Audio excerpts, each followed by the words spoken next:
Meghan Markle and Prince Harry are reportedly divided over the idea of returning to the UK. The Duke and Duchess of Sussex have been disagreeing over whether or not they should raise their two young kids Archie, 4 and Lilibet, 2 in the US or the UK, The Mirror reports.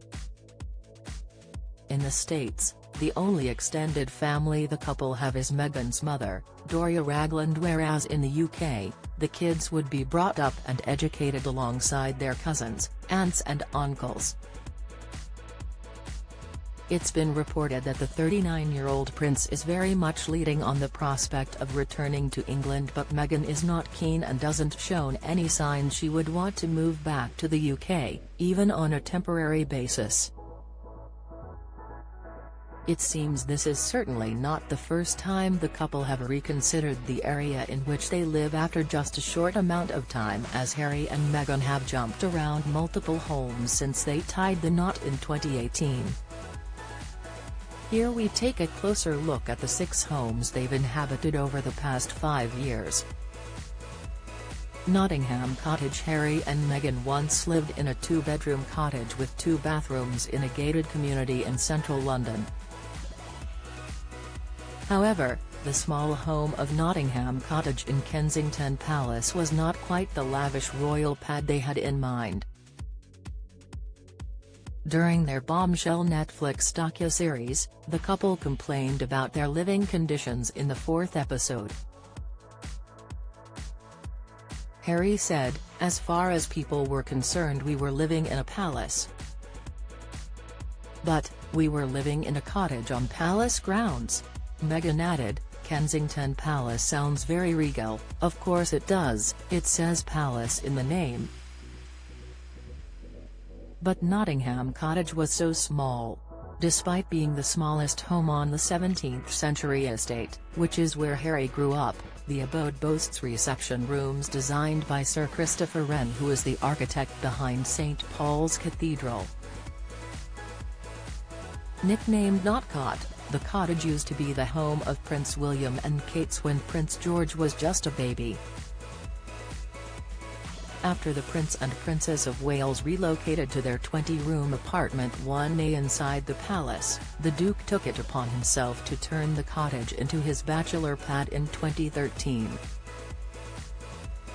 Frogmore House was gifted to the newlyweds who so desperately wanted some privacy, and this royal residence seemed like the perfect choice. Tucked inside the grounds of the royal family's secret retreat, the 10-bedroom home, near Windsor Castle, gave Harry and Meghan the opportunity to raise a family and enjoy their married life in a quieter setting. The stunning home, which was previously known as Double Garden Cottage, has been a favourite royal hideaway for more than 300 years and is home to a royal burial ground. It is set within Windsor Castle's home park and faces the beautiful grounds of Frogmore House. The Grade 2 listed cottage was reportedly undergoing a multi-million-pound refit when the Duchess was pregnant with Prince Archie. Having originally been divided into 5 units which were home to royal staff, it was later transformed into a family home with modern amenities. It's also just half a mile south of Windsor Castle, the late Queen's summer residence, and St George's Chapel, where Harry and Meghan tied the knot in a lavish fairy tale ceremony in May 2018. Fuller. After the couple's shock exit from the firm in 2020, they embarked on a farewell tour of the UK before briefly settling on Vancouver Island with their baby son, Prince Archie.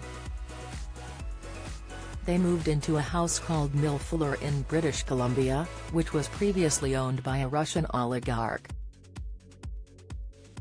The stunning property is set in a 10,000-square-foot estate overlooking the Saanich Inlet, with the house itself being situated right on the waterfront. The Sussexes' Canadian mansion boasted 8 bedrooms, a double-height living room, a pizza oven, a 17th-century fireplace imported from France, a wine room and even a game room with a wet bar. Beverly Ridge Estate. During the couple's 6-part Netflix docuseries, Producer Tyler Perry revealed he had offered the Sussexes his $15 million mega mansion in the Beverly Ridge estate of LA as their temporary home months after they quit the royal family. The Duchess opened up about how she had reached out to the movie producer whom she had never actually met in person after he sent her a note to say that she and Harry could hide out at his house. The couple arrived in California in March 2020 and their pal Tyler kept his word, allowing them to stay in his empty pad until they found their own place to live. In Prince Harry's tell-all memoir Spare, he recalls how he and Meghan loved Tyler's house, describing it as Xanadu. Speaking of how he'd roll a joint at the home to relax, he wrote, "Then I'd sit on the balcony or the edge of the garden and roll a joint." The house looked down onto a valley, across a hillside thick with frogs. Montecito home. Meghan and Harry's current home is their 9-bedroom pad in California, where they have now lived with their 2 kids Archie and Lilibet for 2 years. The Sussexes moved in secret to their £11 million mansion, which is situated in a secluded neighbor in Montecito, in July 2020. Their new A-lister neighbors include the likes of pals Oprah Winfrey and Ellen DeGeneres within their gated community in Santa Barbara. Join the Daily Records WhatsApp community here and get the latest news sent straight to your messages. Meghan has previously spoken about how their lavish home makes her feel free and is calm and healing to live in. In an interview with The Cut, the 42-year-old gushed about her 18,000-square-foot residence, which boasts 16 bathrooms, a tennis court, a tea house and a 2-bedroom guest house for any visitors that may stay.